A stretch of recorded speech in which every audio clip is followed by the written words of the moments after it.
Chicken fry చేద్దాం. Paste చేద్దాం రండి.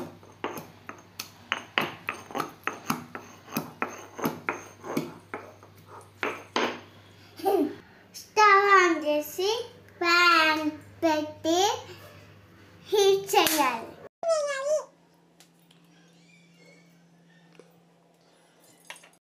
అల్లం పేస్ట్ వేసి బాగా ఫ్రై చేయాలి. మంచి కలర్ వచ్చేలాగా ఫ్రై చేయాలి.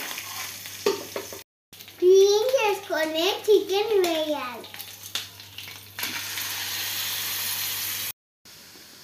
ఇప్పుడు గార్లిక్ వేయాలి. మా డాడీకి ఫ్లవర్ అంటే చాలా ఇష్టం. చిల్లీ వేయాలి. క్లీన్ చేసుకొని కరివేపాకు వేయాలి. అబ్బా మంచి స్మెల్ వస్తుంది. కారం, ధనియా పౌడర్,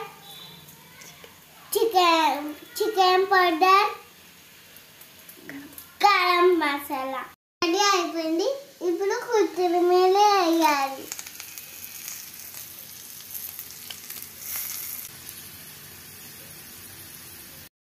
చికెన్ ఫ్రై స్మెల్ అద్దిరింది. చూద్దామా? అద్దింది. మీరు ట్రై చేయండి, సబ్స్క్రైబ్ చేయండి. Thank you watching. Bye bye.